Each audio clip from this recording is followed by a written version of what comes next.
Profetas e Reis, capítulo 9. Elias, o tesbita. Entre as montanhas de Gileade, ao oriente do Jordão, habitava nos dias de Acabe um homem de fé e oração cujo destemeroso ministério estava destinado a deter a rápida disseminação da apostasia em Israel. Distanciado de qualquer cidade de renome e não ocupando nenhuma alta posição na vida, Elias, o tesbita, não obstante, entregou-se à sua missão confiante no propósito de Deus de preparar diante dele o caminho e dar-lhe abundante sucesso.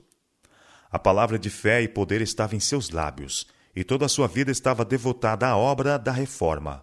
Sua voz era de quem clama no deserto para repreender o pecado e fazer refluir a maré do mal.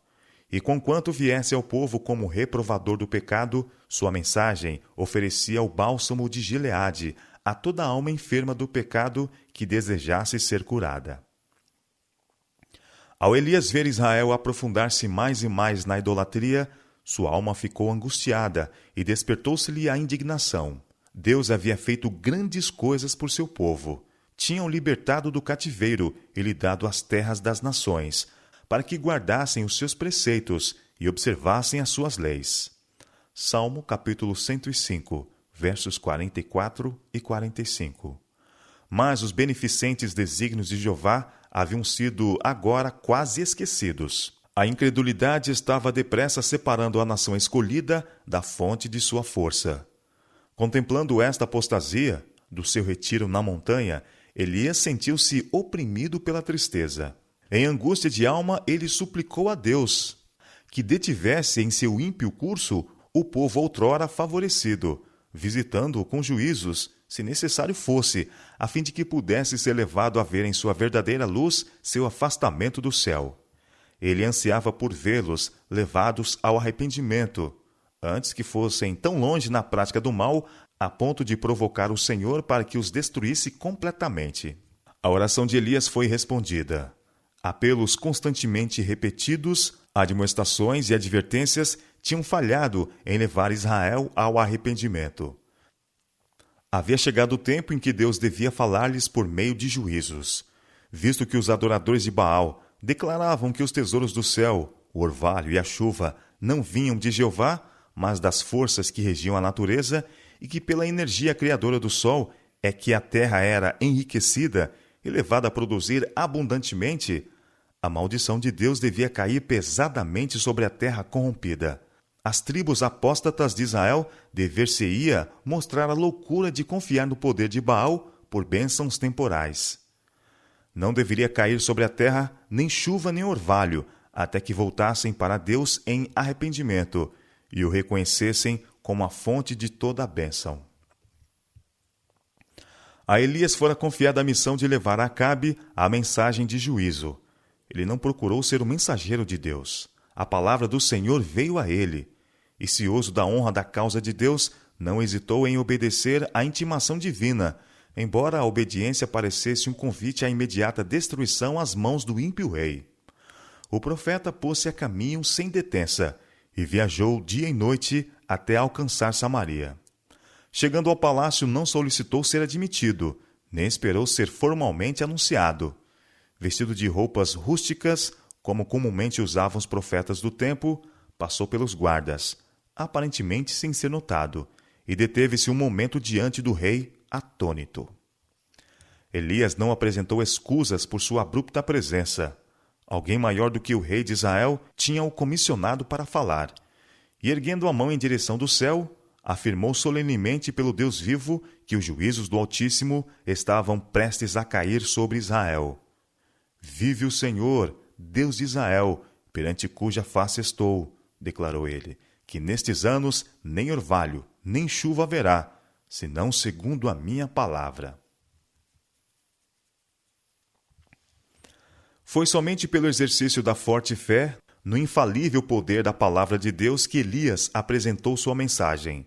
Não possuísse ele implícita confiança naquele a quem servia e jamais teria aparecido perante Acabe. Em sua viagem para Samaria, Elias havia passado por correntes sempre a fluírem, montes cobertos de verdura, majestosas florestas que pareciam estar além do alcance da seca. Tudo em que seus olhos repousavam estava coberto de beleza. O profeta podia ter sido levado a duvidar de como poderiam essas fontes, que jamais cessaram de fluir, tornarem secas, ou esses montes e vales serem calcinados pela sequidão. Mas ele não deu lugar à incredulidade. Cria plenamente que Deus humilharia o apóstata Israel e que, mediante juízos, eles seriam levados ao arrependimento. O decreto do céu tinha sido pronunciado. A palavra de Deus não poderia falhar. E com perigo da própria vida, Elias cumpriu destemidamente sua missão. Como um raio que partisse de um céu claro, a mensagem de juízo iminente caiu sobre os ouvidos do ímpio rei. Mas antes que Acabe pudesse recobrar-se de seu espanto ou arquitetar uma resposta, Elias desapareceu tão repentinamente como havia chegado, sem esperar testemunhar os efeitos de sua mensagem. E o Senhor foi perante ele, aplainando o caminho. Vai-te daqui e vira-te para o oriente, foi ordenado ao profeta, e esconde-te junto ao ribeiro de Querite, que está diante do Jordão, e há de ser que beberás do ribeiro, e eu tenho ordenado aos corvos que ali te sustentem. O rei procurou diligentemente, mas o profeta não foi achado. A rainha Jezabel, irada com a mensagem que tinha fechado os tesouros do céu, sem perda de tempo, confabulou com os sacerdotes de Baal, os quais se lhe uniram em amaldiçoar o profeta e desafiar a ira de Jeová. Não obstante seu desejo de encontrar aquele que havia pronunciado a palavra de calamidade, estava-lhes destinado o desapontamento. Não podiam eles ocultar de outros o conhecimento dos juízos pronunciados em consequência da predominante apostasia. A notícia de denúncia que Elias fizera dos pecados de Israel e sua profecia da punição próxima a vir espalhou-se rapidamente através da terra. Os temores de alguns foram despertados, mas, em geral, a mensagem celestial foi recebida com escárnio e ridículo. As palavras do profeta tiveram cumprimento imediato. Os que a princípio estavam inclinados a escarnecer ao pensamento da calamidade, logo tiveram ocasião para reflexão séria. Porque depois de poucos meses, a terra, não refrigerada pelo orvalho nem pela chuva, tornou-se ressequida e secou-se a vegetação. Com o tempo, os rios, de que nunca se houvessem secado, começaram a baixar e os regatos a minguar. No entanto, os dirigentes do povo instavam com ele a que confiassem no poder de Baal e desprezassem como ociosas as palavras do profeta Elias. Os sacerdotes ainda insistiam em que era pelo poder de Baal que as chuvas caíam. Não temais o Deus de Elias, nem tremais diante de suas palavras, insistiam eles. É Baal quem produz as colheitas em sua estação própria e provê para o homem e para os animais. A mensagem de Deus a Acabe deu a Jezabel e seus sacerdotes, bem como a todos os seguidores de Baal e Astarote, a oportunidade de provar o poder de seus deuses e, se possível, que a palavra de Elias era falsa. Contra as positivas afirmações de centenas de sacerdotes idólatras, a profecia de Elias permaneceu sozinha. Se, não obstante a declaração do profeta, Baal ainda pudesse dar orvalho e chuva, de maneira que as correntes continuassem a fluir e a vegetação a reflorir, que o rei de Israel então o adorasse e o povo dissesse que ele era Deus. Determinados a conservar o povo no engano, os sacerdotes de Baal continuam a oferecer sacrifícios a seus deuses e a invocá-lo noite e dia para que refrigerassem a terra. Mediante custosas oferendas, os sacerdotes procuraram apaziguar a ira de seus deuses. Com zelo e perseverança, dignos de melhor causa, demoraram-se em torno de seus altares pagãos e pedem com insistência a chuva. Noite após noite, através da terra condenada, erguem-se os seus gritos e rogos. Mas nenhuma nuvem aparece no céu durante o dia para esconder os escaldantes raios do sol. Nem orvalho nem chuva refrigeram a terra sedenta. A palavra de Jeová permanece imutável, apesar de tudo quanto os sacerdotes de Baal possam fazer. Passa-se um ano e não há chuva. A terra está calcinada como que pelo fogo. O escorchante calor do sol destrói a pouca vegetação que sobreviveu. Os rios secam e os rebanhos, mugindo e balando, vagueiam desesperados de um para outro lugar. Campos outrora florescentes tornam-se como escaldantes desertos de areia, uma desoladora ruína. Os bosques dedicados ao culto dos ídolos estão desfolhados. As árvores das florestas, descarnados esqueletos da natureza, não dão sombra. O ar é seco e sufocante. Tempestades de poeira cegam os olhos e quase impedem a respiração. Cidades e vilas, outrora prósperas, tornam-se lugares de lamento. Fome e sede atingem homens e animais com terrível mortalidade. A inanição, com todos os seus horrores, aproxima-se cada vez mais. Não obstante essas evidências do poder de Deus, Israel não se arrependeu nem aprendeu a lição que Deus intentava ensinar-lhes. Eles não viram que aquele que criou a natureza controla suas leis e pode fazer delas instrumento de bênçãos ou de destruição. Presumidos, enamorados de seu falso culto, não se dispunham a humilhar-se debaixo da potente mão de Deus e começaram a refletir em busca de alguma outra causa a qual atribuir seus sofrimentos. Jezabel recusou inteiramente reconhecer a seca como juízo de Jeová. Decidida em sua determinação de desafiar o Deus do céu, uniu-se com aproximadamente todo Israel em denunciar Elias como a causa de toda a sua miséria. Não havia ele dado testemunho contra suas formas de culto? Se tão somente ele fosse afastado do caminho, argumentava ela, a ira de seus deuses se aplacaria e seus problemas teriam fim. Instigado pela rainha, Acabe instituiu a mais diligente busca para descobrir o lugar de esconderijo do profeta. As nações circunvizinhas, de longe e de perto, enviam mensageiros em busca do homem que odiava, mas também temia. E em sua ansiedade por tornar a busca tão completa quanto possível, exigia desses reinos e nações um juramento de que nada sabiam do paradeiro do profeta. Mas a busca fora em vão. O profeta estava salvo da maldade do rei, cujos pecados tinham trazido sobre a terra a denúncia de um Deus ofendido. Fracassando em seus esforços contra Elias, Jezabel determinou vingar-se matando todos os profetas de Jeová em Israel. Nenhum devia ser deixado vivo. A enfurecida mulher executou seu propósito no massacre de muitos servos de Deus. Nem todos, entretanto, pereceram.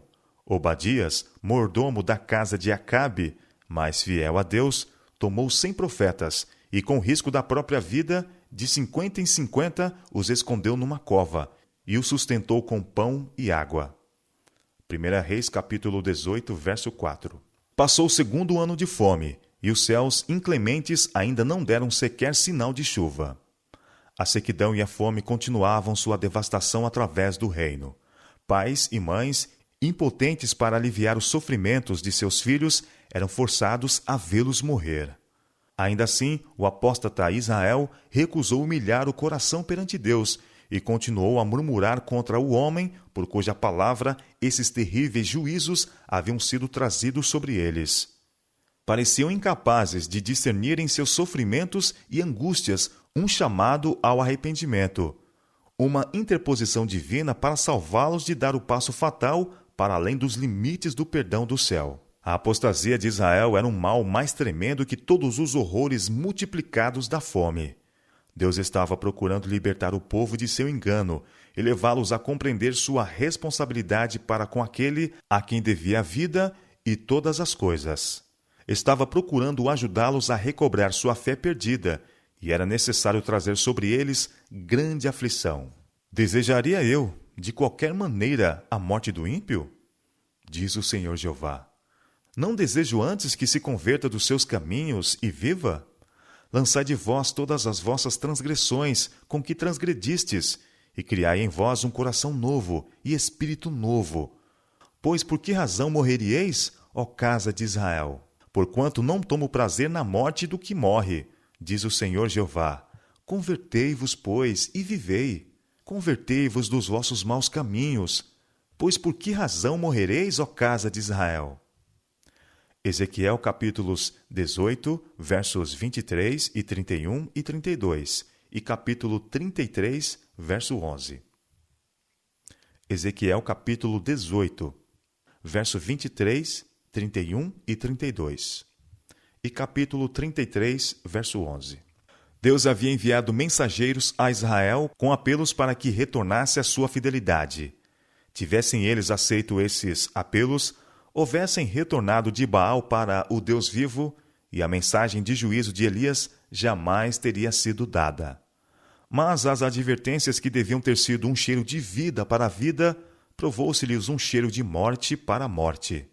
Fora ferido o seu orgulho, sua ira suscitada contra os mensageiros, e agora devotavam intenso ódio ao profeta Elias. Se ele tão somente lhes tivesse caído nas mãos, alegremente tê-lo-iam entregue a Jezabel, como se fazendo calar sua voz, pudessem obstar o cumprimento de suas palavras. Em face da calamidade, continuaram firmes na idolatria. Estavam assim aumentando a culpa que havia trazido juízos do céu sobre a terra. Para o ferido Israel, só havia um remédio: afastarem-se dos pecados que haviam atraído sobre eles a mão punidora do Onipotente e tornarem-se para o Senhor com inteiro propósito de coração. A eles fora dada a certeza: se eu cerrar os céus e não houver chuva, ou se ordenar aos gafanhotos que consumam a terra, ou se enviar a peste contra o meu povo, foi para fazer que chegasse a este bendito resultado que Deus continuou a reter deles o orvalho e a chuva, até que tivesse lugar uma decidida reforma.